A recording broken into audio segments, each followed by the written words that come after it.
Going into 2010 was turning over a new leaf for the whole team.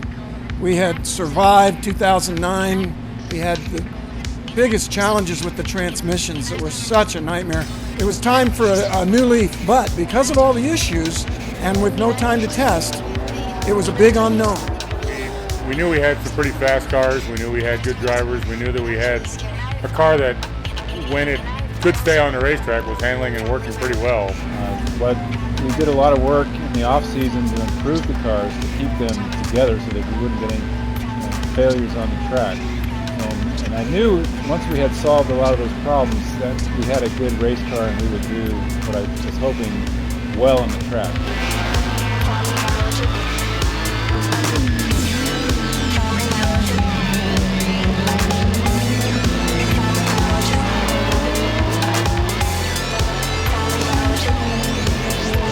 We knew we had a lot of areas that we covered over the winter. We redeveloped the cooling system. We completely gutted and redid the transmission, so some of those parts were pretty late coming, and we were headed to St. Pete with lots of new stuff that we felt was going to be better, but there was still a little trepidation and wondering about it. But I think we felt from probably the middle of the first year that we had a good fast race car, and we just had to keep it on the racetrack.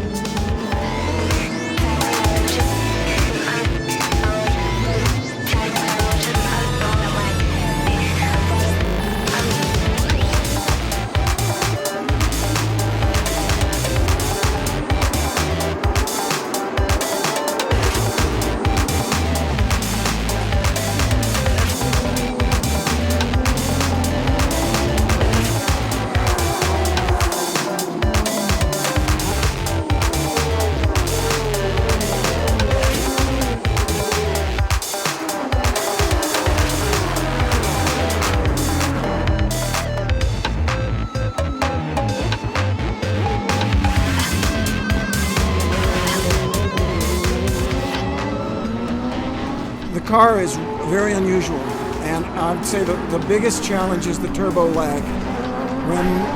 Usually happens in tight corners where we have to run pretty low RPM in second gear.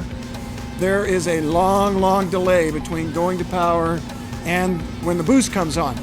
It's a pretty much stock Volvo engine, believe it or not, 2.5 liters. When there's no boost, it's probably making around 140 horsepower. When the boost comes on, it's probably making over 500. Think of that. That's a huge difference.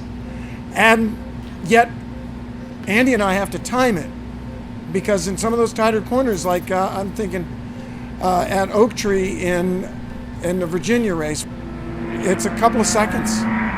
So just about the time we're turning the wheel, which is something you never do in race cars. In normal race cars, you don't turn in and gas it at the same time.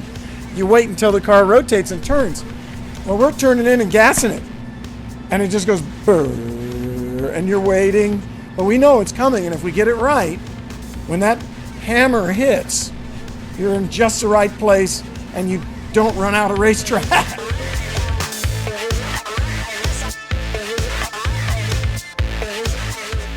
Getting your foot down early is so different on this car. Randy had some experience with the Audi World Challenge car, but I think even that had a V8 and twin turbo, so I think even so Randy's probably got a different deal with this one.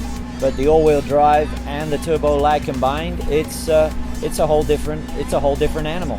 You have to drive it a lot differently.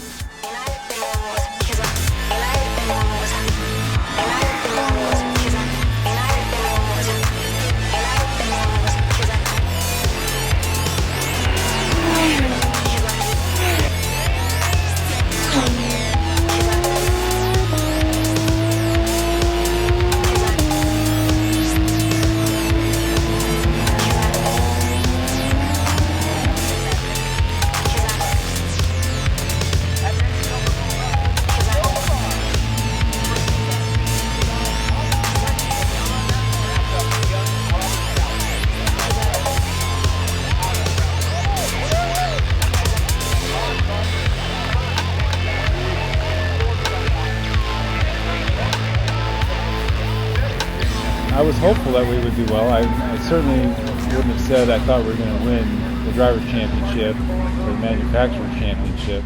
You never know how you're going to finish, because racing is what it is. It's a lot of it's skill, a lot of it's chance.